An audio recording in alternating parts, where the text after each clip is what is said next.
Assalamualaikum warahmatullahi wabarakatuh. Saudaraku yang dimuliakan Allah, senang rasanya kita bisa berjumpa lagi, bisa bertatap muka lagi, meskipun hanya melalui channel YouTube, yaitu channel YouTube saya Hikmah Berbagi.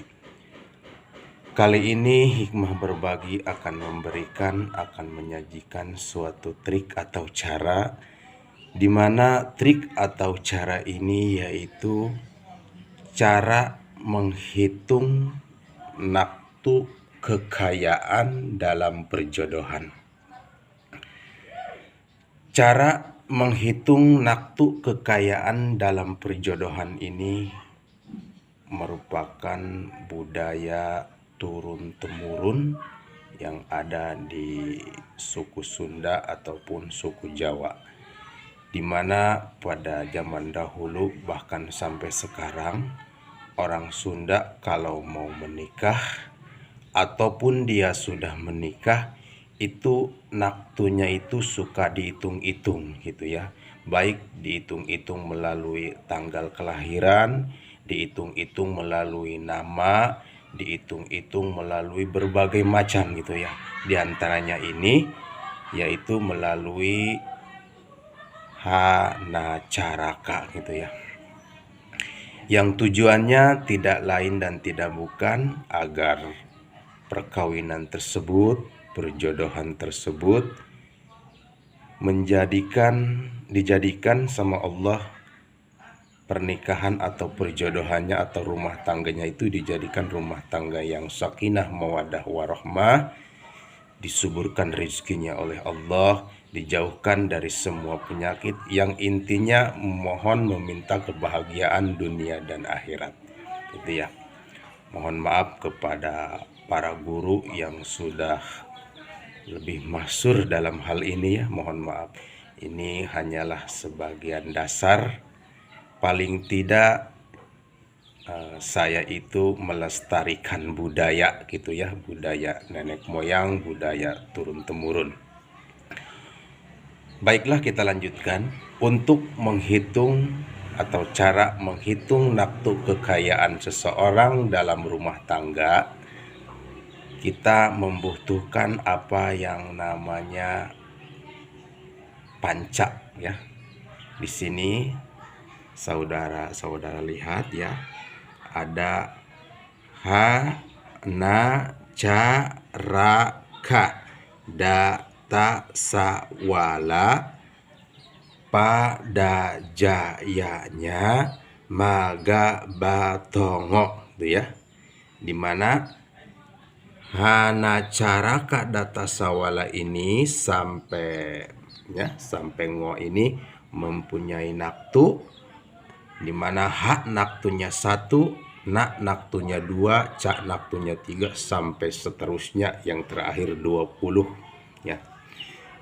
Mungkin di antara sekalian pernah mendengar atau bahkan sudah lebih pakar dalam hal ini. Yang kedua, untuk cara menghitung naktu kekayaan dalam rumah tangga kita membutuhkan ini ya. Panca 6, gunung urug sagara saat pancuran emas ya. Anda lihat, gunung sama mempunyai naktu, gunung naktunya 1, urug naktunya 2, sagara naktunya 3, saat naktunya 4, pancuran naktunya 5, dan emas naktunya 6 gitu ya. Baiklah, kita lanjutkan dan kita langsung kepada sampel aja ya. Misalkan nama laki-lakinya itu ya, nama laki-lakinya ataupun nama suaminya, misalkan namanya itu Dodi ya, Dodi. Dan nama si perempuan ataupun istrinya namanya itu Mila ya. Caranya kita ambil huruf yang hidup. Dodi ya. Dodi itu huruf yang hidupnya itu berarti Dodi ya. Karena huruf do-nya itu mati ya, dan i-nya itu mati, berarti ambilnya yang hidup aja. Dodi ya. Do itu mempunyai naktu 6 dan di mempunyai naktu 6 pula. Dari mana naktu do 6, naktu di 6? Diambil dari panca yang awal tadi, tuh ya. Tuh. Ha, na, ca, raka, da, ya, tuh. Da naktunya 6, tuh ya. Dan di sama di awal dari huruf dal berarti naktunya 6 pula. Berarti nama dodi naktunya itu 6 ditambah 6, jumlahnya berarti 12 ya. Tuh, lihat ya. Sekarang nama si perempuan, namanya perempuannya yaitu Mila. Mila itu huruf hidupnya mi sama la ya. Mi mempunyai naktu 16 dan la mempunyai naktu 10. Dari mana ngambilnya mi 16 dan la 10? Sama dari tadi dari sini ya. Mim itu ketika dihitung-hitung hana cara kada tasawala jatuhlah kepada mi ya. Tuh yang ini ya. Ma ya. 16, mim 16, berarti mila itu diawali huruf mim, mi 16 dan la naktunya 10 tuh ya.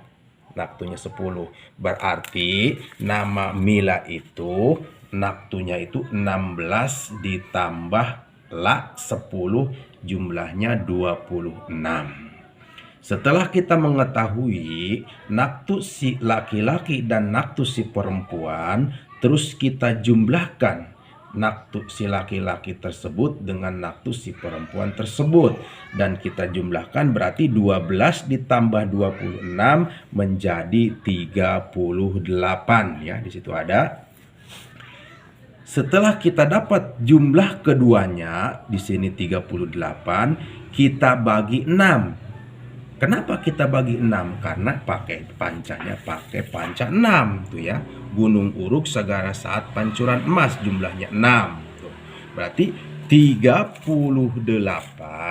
ya dibagi 6 itu dapatnya dapat 6. Kok dapat 6? 6 dibagi 6 dikali 6 yaitu 36. Ada sisa 2. Ntar 2 tersebut yang jadi patokan. Berarti dapatnya 6, terakhirnya dapat 6, sisa 2. Berarti 1, 2. Berarti jatuhnya pernikahan atau perkawinan antara Dodi dan Mila setelah dihitung-hitung jatuhnya itu di naktu 2. Naktu 2 itu urug ya. Ini bahasa Sunda. Urug itu yang berarti runtuh. Berarti perhitungan naktu kekayaan antara saudara Dodi dan saudari Mila setelah dihitung-hitung itu jatuhnya di naktu 2 atau urug. Apa hasilnya? Apa maksudnya? Urug ini saya katakan tadi adalah bahasa Sunda yang artinya runtuh. Berarti menurut perhitungan ini perkawinannya yaitu perusahaannya itu akan selalu mengalami keruntuhan. Ya, sering mengalami keruntuhan dalam perekonomiannya. Jadi kenapa? Bagaimana? Jadi jangan sampai jatuh di 2 ini. Usahakan jatuhnya itu di nomor 3 tuh ya, Sagara. Sagara itu lautan, terus jatuh di nomor 5 itu Pancuran, atau jatuh di nomor 6. Nomor 6 itu emas ya. Yang jangan itu jatuh di naktu 4 saat ya, naktu urug jangan ya 2, dan ini naktu ini gunung. Gunung ini artinya seseorang yang naktu terakhirnya jatuh di gunung, perekonomiannya itu kira-kira seperti gunung. Dilihat dari jauh bagus, didekati kurang bagus. Begitulah seseorang yang naktunya jatuh pada naktu 1. Dilihat tetangga, dilihat orang lain, perekonomiannya bagus, punya mobil, punya sawah, punya ini itu, tapi setelah dilihat-lihat, setelah didekat-dekati ternyata mobil semua dapat utang, dapat apa gitu ya, pokoknya kurang bagus ya di gunung itu. Urug yang saya tadi jelaskan ya, kalau urug tadi. Terus yang nomor 3-nya Sagara. Sagara itu lautan, berarti terakhir kali ketika seorang sudah dihitung-hitung jatuh di nomor 3 Sagara yaitu bagus. Yang nomor 4 itu Saat. Saat itu artinya kering, jangan sampai jatuh di situ ya. Yang kelima itu Pancuran. Pancuran itu air mengalir yang tidak henti, berarti perekonomian seseorang tersebut akan selalu penuh keberkahan dan penuh kesuburan. Yang terakhir yaitu emas. berarti perkawinan tersebut akan penuh dengan ya begitulah kurang lebih emas gitu ya. Saudaraku yang dimuliakan Allah, mungkin itulah penjelasan dari saya tentang cara menghitung naktu pernikahan seseorang melalui nama ya. Mungkin banyak cara, ada yang melalui nama, ada yang melalui tanggal lahir dan sebagainya. Yang saya ketahui, insya Allah saya ambil dari sini tuh ya, saya ambil dari sini, itu yang saya ketahui.